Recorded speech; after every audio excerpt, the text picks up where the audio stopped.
ард түмний ялалт. Одоо сүүлийн үед Монголын улс төрд шинэ 30 жилийг эхлүүлж шилжилтийн 30 жилийг одоо цэглэе гэдэг үг бол их тренд болж байна л та. Монгол Улсын ерөнхийдөө оюун эрдэнэч бас ийм агуулгаар одоо өөрийнхөө засгийн газрын бодлого үйл ажиллагааг чиглүүлж байна гэж байгаа. Та бас улс төрд 20 гаруй жил байсан хүний хувьд энэ үгийг таны хувьд хэрхэн хүлээж авч байгаа вэ? Маш зөв гэж бодож байгаа.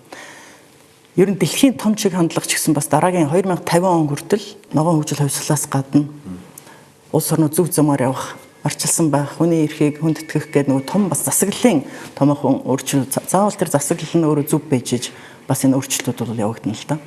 Тэгэхээр энэ Монголын одоо шинэ 30 жил гэдэг бол яг энэтэй бас дагцаад ер нь аль ч улс орн дэлхийн томоохон хөгжлийн чиг хандлагыг ойлгож ээж, бүс нутгийн чиг хандлагыг ойлгож ээж, тэгээ яг улс орныхаа чиг хандлагыг тэгээд гол бодлогоо зөв явуулж ээж, энэ чинь нэг зөв амжилтанд хүрдэг л дээ. Одоо олон нийт ч гэсэн одоо шинэ 30 жил гэдэгт бол шилжилтийн 30 жил гэдэг ойлголтод бол системийн авилга, баялагын тэгш бус хуваарлтыг бол хамгийн том одоо сорилт гэж үзэж байна л та. Энэ байдлыг засахгүйгээр цаашдаа шинэ 30 жилийг эхлүүлэхэд бол маш тийм зөв голдролоор явах боломжгүй гэдэг байр суурийг ч бас олон ч хүн илэрхийлж байна. Та үүнтэй санал нийлэх үү? Санал нийлж байгаа.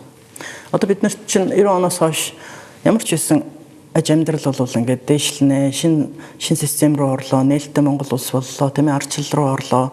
Улс оронч хүмүүсийн аж амьдрал сайжрах байх гэдэг ингээд явсан. Мэдээж өөрчлөгдсөн, зөв явсан зүйлүүд маш их байгаа. Гэхдээ бүгшсэн ялангуяа тэр дотор бол нөгөө явцсан сонирхлууд бас их бас бий болцсон. Авилгал ерөөсөө бас шийдэгдэж чадахгүй зөв хөгжих ийм суурь тавигдахад маш хэцүү л дээ. Өөр 1998 онд Зориг ах 9 сард өгсөн ярилцлаган дээр Аражгийн сэтгэл байгууллагад ярьсан ярилцлаган дээр хэлсэн байдаг шүү дээ. Ардчлалын эхний 8 жилийг бид нар ямар ч хэсэн эхний шатын давлаа. Гэхдээ хоёр дахь шат бол томоохон асуудал бас гарч ирж байгаа. Тэрийг давахгүй бол болохгүй гэж тэ зөв явах үг нь бол тэр нь юу хэлж ирсэн бэ гэхээр явцсан сонирхлууд их газар авах гэдэг. Улс орны эрх ашиг нэгдүгээр тавьж дараагийн тэр хувийн эрхшгийг хамгийн сүүлд нь тавьж ээж улс орн хөгжихгүй бид нар тулаад ийм эргэлтийн зэг дээр ирсэн байна гэж бид нар улс үндэсний сонирхлыг хамгийн тэргүүнд тавих хэрэгтэй. Тэрний дараа мэдээж тодорхой бүлгийн юм уу компани сонирхол байж болно. Бид нар бол тодорхой хэмжээний ашигын байгууллага. Тэгээд дөрөвт нь мэдээж хувь хүн амьдралаа дээшлүүлэх сайн амьдрах бодол бий. Тэгэхээр энийг бас тооцох хэрэгтэй. Тэгэхдээ бид нар бол энэ дараалал алдаж болохгүй. Энэ дараалал алдах юм бол тэрнийг юм одоо юу гэдэг нь ялцрах төвшөнд орно. Улсын сонирхол хойшин тавиал эхлүүл улсын сонирхол нь дээш гарч байна. Энэ дараалалаар сайн бодож явах хэрэгтэй юм шиг байна. Энд чинь тэгэхээр 26 жилийн өмнө шүү дээ. Тийм байна. 1998 онд та улсын хурлын гишүүнээр сонгогдсон. Түүнээс хойш 5 удаа их хурлын гишүүн байлаа. Мөн засгийн газрын гишүүн байлаа. Таны хувьд улс төрд орох болсон шалтгаан, гарах болсон шалтгаан юу байсан бэ? Орох болсон шалтгаан нь ойлгомжтой. Манай Зориг ахын бас үйлрийг өргөжлүүлэх ёстой улс төрийн шаардлагаар бол орсон.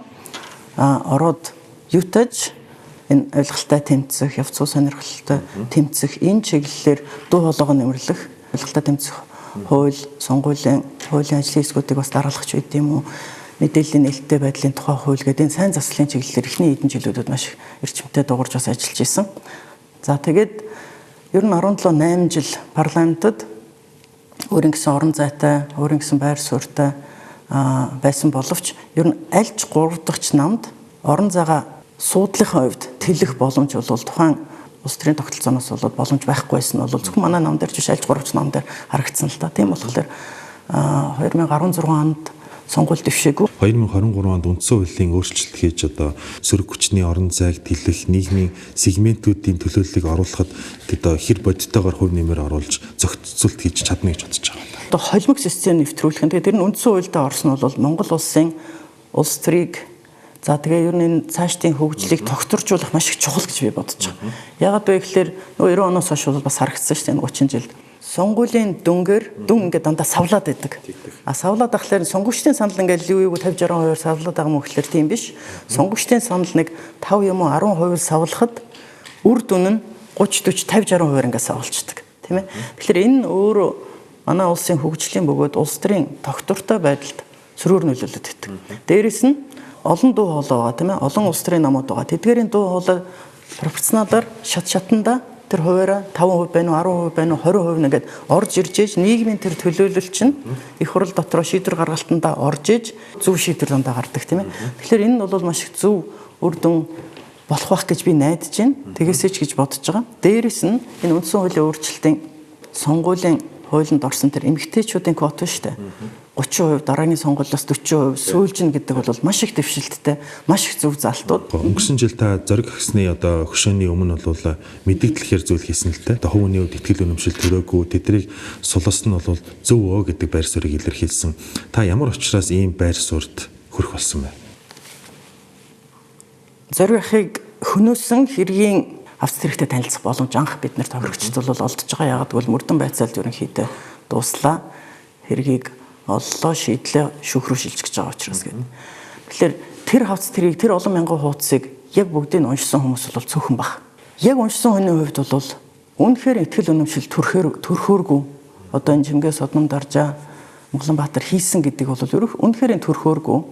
Сүүлд нэгэ бодоход бол нэг юм ядмагхан нэг муу жүжигийн зохиол хийцэн юм шиг тийм зүйл байгаа байхгүй. Ер нь бол энэ шүүх хуралд оролцож болохгүй юм байна. Оролцох юм бол энэ хүмүүсийг хил сэргээр яллахтаа хүрэх юм бол тэрэнд нь оролцох юм шиг болох гэдэг байхгүй. Тэгэхээр нэгдүгээр оролцохгүйгээд эсэргүүцэд оролцоогүй. Хоёрдугаар энэ шүүх хурлыг нээлттэй биш хаалттай хийж байгааг нь эсэргүүцсэн. Яг гэвэл нээлттэй болох юм бол ядч л олон нийт мэдэн шүү дээ. Харин тий. За одоо энэ зөв явж гин үү, буруу явж гин үү? Би ороод жишээлбэл буруу дүгнэлт хийсэн байж болно. Тэрийг уншаад гэтэл бол тэр чин цаан чин зөндөө хөөч вэ өөр хүмүүс байна. Тийм бол тэр нээлттэй болох хэрэгтэй гэдэг. Нэгд шүүх рүү шилжиж байгаа бол эн чи яаж бодсон шийдсэн хэрэг бол нуцаас гарах л ёстой шүү дээ тий. Тэгээ ерөөс энэ ойлгомжгүй айгүй олон зүйлүүд байсан учраас бид нар шүүх хурал суугаагүй. Манай өмгөөлөгч бол суусан. Гэхдээ бид нар суугаагүй. Миний хамгийн гайхсан зүйл бол итгэл үнэмшил огт төрөхгүй байгаа.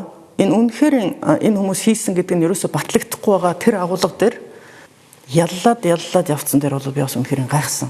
Тухайн үед ерөнхийлөгчөөсөн элбэгдэрч мөн тухайн үед энэ хэргийг одоо шийтгэхэд оролцсон, ялалхад оролцсон хүмүүсийн зүгээс олон нийтэд хандаж удаа дараа байр суурь илэрхийлсэн л дээ. Бид нар бол нотолцсон юм аа энэ хүмүүс үнэхээр алуурчин мөн гэдэг байр суурийг бол олон удаа илэрхийлж байгаа, одоо ч илэрхийлж байна. Тухайн үед танд одоо энэ хэргийг хүлээн зөвшөөрүүлэх чиглэлээр энэ хүмүүс ямар нэгэн дарамт учруулж ирсэн тийм тохиолдол байдаг уу? Хамгийн том дарамт бол энийг төрийн нууцд авсан асуудал байхгүй юу? Хамгийн том дарамт бол энэ хэргийг төрийн нууцд авах байхгүй юу? Төрийн нууцд авна гэдэг чинь хүнийг ярих боломж болгох чинь гэсэн үг байхгүй юу? Үзэл бодлоо илэрхийлэх, байр суурь илэрхийлэх боломжийг харж шүү дээ. Энэ хэлэхээр боломжгүй. Тэгэхээр төрийн нууцд авна гэдэг чинь тэр үнийг дугаал болгож байгаа том дарамт байхгүй юу? Тэр байтугай тухайн үед чинь бид нар ингээд тэр хэрэгтэй танилцгаад мэдээж дэвтрээ аваад манай өмгөөлөгч би ч аваад ингээд тэрийг тэмдэглээ сууж байгаа шүү дээ. Тагнуулын тагнуул дээр байсан тэр хэрэг дэвтэр хүртэл тухайн үед хураагддаг. Бид нарт ирдэггүй. Тийм л үе байлаа шүү дээ. Одоо ч гэсэн тэр дэвтрээ нэг одоо л олж авна да гэж бодож байгаа. Тийм. Зориг агсны хөшөөг нүүлгэн шилжүүлэх газрыг зарсан тухай асуудал бол сүүлд олон нийтийн хилцүүлэг боллоо л та. Яагаад тэр хөшөөн дээр Монголын ард түмнөөс гэж бичиг байдаг вэ гэхэлэр олон нийт өөрсдөө цуглуулж тэр хөшөөг босгосон байхгүй. Зориг ахын өөрийн бас ойрхон найз байсан. Баримлч Дэнзэн Орос улсын Дэнзэн өөрөө энэ хөшөөг бас барьсан. Анхнаасаа бүр ингээд намхан барьнаа. Монголд дандаа хөшөөнөр чинь ингээд Ленин хөшөөс өндөр хөшөөнүүд байдаг. Бид нар өөрөөр энэ зориг бол ард түмэндээ олон түмэндээ ойрхон тэр хөшөөн дээр нь хүмүүс гараа хүүхдүүд гараа тоглоод ингээд хүмүүсийн дунд байх хэвээр. Дээрээс нь яг энэ талбаараа хараад ордон руу хараад гэр нь ойрхон байсан шүү дээ тэндээс. Тэгээд тэр гэрээсээ ордон руу нэлээд дандаа алхахдаг байсан. Яг алхах замд нь тамхиа татаад цөнхөө бариад тэгээд ордон руу харж байгаа. Бүр ингээд зориуд харж байгаа. Тэгэхээр их гүн утга учиртай олон түмнээс ард түмнээс ингээд бий болгосон юм хөшөө байхгүй. Тэгэхээр энэ чинь бидний ч эзэмшээд байгаа хөшөө биш. Тийм болохоор энэ хөшөө уг нь яг тэндээ байдгаараа байгаад энэ томоохон символ болоод тийм ээ ингээ байж ах нэг чухал байхгүй. Монголын түүхэнд, арчлалын түүхэнд олон нийт ард түмний ч гэсэн анханасаа хүссэн зорьсон өнцгөөс. Тийм болохоор энийг нүүлгэн тэгэхээр би бол яг зүгээр дүү хүний хувьд гэр бүлийн хувьд бол бид нар мэдээж харамсалтай байгаа. Бити нүүлгээсэй л гэж бодож байгаа. Тэр нь бол олон түм дэмжих байх гэж би найдаж байна. Зориг агсны күнөөсөн энэ хэргийн одоо цаашдын явцын талаар та хохирогчийн үед ямар хөө байр суурьтай байдаг вэ? Зарим хүмүүс улс төрчид одоо энэ хэргийг орхиод өөр одоо хөгжил дэвшлийн тухай юм уу бусад асуудлаа яриа. Хитрхийн энэ дээр бол төвлөрлөө гэдэг байр суурь илэрхийлж байна. Хохирогчийн хувьд нөгөө талаараа та бас улс төрийн зүтгэлтний хувьд энэ асуудал дээр ямар тийм үзэл бодолтой байгаа? Энэ өөрөө манай ардчлалын 30 жилийн түүхэнд томхон хар толб. Ардчлалынхаа гол лидерийг хүнөцсөн. Тэр нь ингээд яаж бодсон ер нь л улс төрийн захиалгад хэрэг байсан бол ойлгомжтой. Тэгээд юу илрүүлэх мантай хэлсээр хүмүүсийг одоо энд яллаад ингээ бүр буруу замаар явж байгаа бүр дараагийн хар толб. Дээрэс нь ялангуяа магадгүй 7-8 жилийн заа ер нь ялрэхгүй байна да гэж бодож исэн байж болно. Гэтэл эн чинь өөрөө буруу замаар яваад эхлэлэр чинь харин бүр ч хайж болохгүй мэн гэж бодогдож байгаа байхгүй. Дээрэс нь ингэж буруу замаар явж байгаа нь хилс хүмүүсийг хилмэгдүүлж байгаа нь яг жинхэнэ эцдээсээ холдуулах гэсэн тийм зорилгоч байсан билүү. Тэг яагаад ингэж нэг итгэл үнэмшил байхгүй нэг ингээд баг жижиг зохиотсон юм шиг юмруу нь явах ямар шаардлага байсан юм. Тийм болохоор ингэж буруу явуулахгүй тул магадгүй юм ч бас урагшлах хэрэгтэй болчиход байгаа байхгүй юу. Тийм. Гурван шатны шүүхээр үнэхээр хүний хилмэгдүүлээд тэг шийдчихдэг бол Монголын одоо эрх зүйт одоо хуулийн засаглал гэдэг маань юу болж хувирах вэ гэдэг асуудал бол бас байна л да. Бас нэг энэ дээр чинь сургамж авах хэрэгтэй байхгүй юу? Яагаад ингэ явчих вэ гэдэг чинь шүүхтийн тогтолцоо өөр энэ дээр дүгнэлт хийх хэрэгтэй. Чимгээ содном дарж гарцсан байгаа ч гэсэн тэр үед бид нар чинь цагаат таагааг байгаа гэж би ойлгож байгаа. Тийм. Тэгэхээр эн чинь цагааттал нь явах хэрэгтэй байхгүй юу? Хэрвээ одоо ингэж нөгөө хилмигчээд ингэж маш их тийм ирүүшүүл бас нийгмийн гадуурхлыг амсчихвэл энд чинь ардчилсан нийгэмд бол байж болшгүй бас нэг хар тол бий боллоо гэсэн үг гэдэгтээ та санал нийлэх үү? Нийлнэ. Мэдээж эн чинь нэг хамгийн шудраг ёс хүний эрх нэгдүгээр тавигдах хэрэгтэй л доо тийм ээ.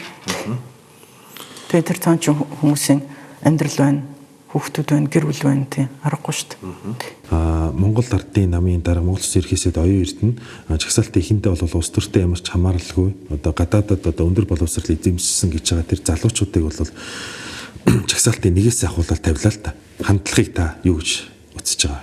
Зарим нь бол улс төрт хэд туршлагагүй хүмүүсийг оруулах нь буруу, зарим нь болохоор зөвөө л гэж. Мэргэжлийн яг улс орныхоо төлөө явж чадах профессионал хүмүүсийг залуучуудыг гаргаж ирэх нь бол маш чухал. Тэр би энийг бас маш зөв гэж бодож байгаа. Тэр нь бас томоохон эргэлт байгаасаа. Тэгээд эмэгтэйчүүд нь 1-2 өсөөлж байгаа шүү дээ. Тэр бол бас дахид хэлэхэд бол их чухал л да. Танд одоо энэ Монголын улс төрчдөөс, улс төрийн хүчнүүдээс, хөв хүмүүсээс дэмжиж байгаа тийм улс төрч нийгмийн зүтгэлтэн бий юу? Би энэ ерөнхийдөө хоёр эрднийг дэмжиж байгаа. Дэмжихээс өөр арга байхгүй. Зориг ахыг хөнөөсөн хэрэг дээр түрүүний бидний ярьснаар яг ингээд улс төрийн зориг гаргаад энэ их маш буруу явж байгаа, энэ завхралтай явж байгаа гэдэг ямиг задлаад зориглоод урагшлуулад гаргасан нь болохоор хоёр дээ шүү дээ. Түрүүн бас би өөр хүмүүсийг бас нэрлэлээ. Тэгэхээр нэг хоёрдугаарт үндсэн хуулинд өөрчлөлт оруулад зөрөгтэйгээр бас нөө профессионал систем нэвтрүүлээд эмэгтэйчүүдийн квотыг 30-40% гэдэг ийм бас зориглоод гаргаж ирсэн эрэгтэй улс төрч бас байхгүй. Гуравдугаарт Монгол улсын хөгжлийг бид нэр ярьж байна. Хөгжлийг ярихад бол тодорхой бодиттой томоохон төслүүд, орлого, баялаг хоримтлагдах ёстой. Тэр нь бол жишээлбэл оюутлогоо. Оюутлогоос гадна өшөө 5-6 томоохон тийм ордууд гараасаа гэж би бодож байгаа. Би өөрөө бас энэ салбарын хүн. Оюут толгой томоохон бүтээн байгуулалт. Түрүүний яриад байгаа эрчим хүчний энэ том дэлхийн шилжилт гэдэг дээр бол ЗИС номер 1 бас металлуудын нэг. Энэ том шилжилтийг явахын тулд ЗИС буюу бусад стратеги ингэж яриад байгаа минералууд маш их том хувь нэмрээ оруулах гэдэг байгаа байхгүй. Бүх юм нөгөө цахилгаанжаад электрификейшн болоод явах л Монгол улсын хувьд бол их чухал байхгүй. Олон мянган хүний ажлын байраас гадна геополитикийн хувьд их чухал тийм ээ.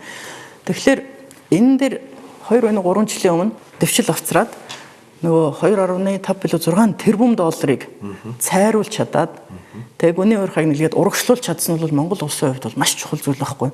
3-4-ийн жишээн дээр харахад бол маш их зөрөгтэй улс төрийн хувьд бол их төв мэдрэмжтэй тэгээд шударгаар ажиллаж байгаа ийм хүн гэж би бодож байгаа. Тэгэхээр би дэмжин л гэж бодож байна. Намуудаас хувьд бол би бол бас 3 дахь нам байсны хувьд бол 3 дахь намуудаа бас дэмжиж гэж бодож байгаа. За баярлалаа. Ард түмний ялалт